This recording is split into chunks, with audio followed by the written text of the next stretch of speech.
क्या आपने कभी ऐसे जंगल के बारे में सुना है जहां इंसान सिर्फ एक बार दाखिल होता है और फिर या तो कभी वापस नहीं आता या अगर आता भी है तो जिंदा लाश बन चुका होता है। आज हम आपको ले जा रहे हैं दुनिया के सबसे खौफनाक और प्रासरार जंगल में, जहां कदम कदम पर मौत, बीमारी, जानवर और इंसानों के रूप में दरिंदे मौजूद हैं।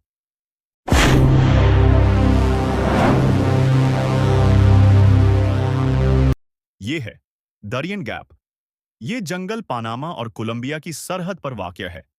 ये जगह इतनी खतरनाक है कि यहाँ सड़क, नक्शा या कोई मुस्तकिल रास्ता भी नहीं। हर साल हजारों लोग, खासकर जनूबी अमेरिका और अफ्रीकी मुल्कों से, उस जंगल को पार करके अमेरिका जाने की कोशिश करते हैं, लेकिन उनमें से अक्सर जिंदा नहीं बचते।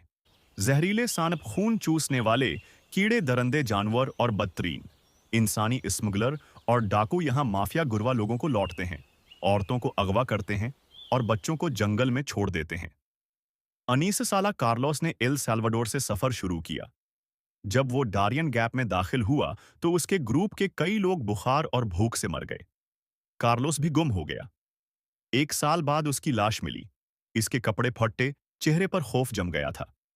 किसी जानवर ने चेहरा चीर डाला था। घने दरख्त, दलदली जमीन, तेज बारिश, हर तरफ सिर्फ सब्जियां और खामोशी। यहां सिग्नल नहीं, रोशनी नहीं, कोई मदद नहीं।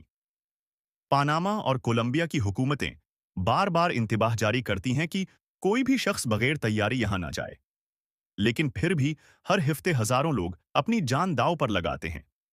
नेटफ्लिक्स, बीबीसी और बहुत से यूट्यूबर्स ने इस जंगल के सफर की वीडियोस बनाए।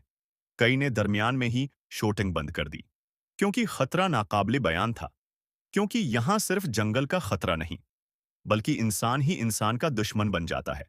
जिंदा बचने के लिए दूसरों को पीछे छोड़ना पड़ता है। ये जंगल इंसान की असल आजमाइश है। तो ये था दारियन गैप, वो जंगल जहां दाखिला तो मुमकिन है, मगर वापसी सिर्फ खुश नसीबों का मकदर है। अगर आपको ये सच्ची कहानी पसंद आई हो तो वीडियो को लाइक करें, चैनल को सब्सक्राइब करें और कमेंट में बताएं। क्या आप कभी ऐसे जंगल में जाना चाहेंगे?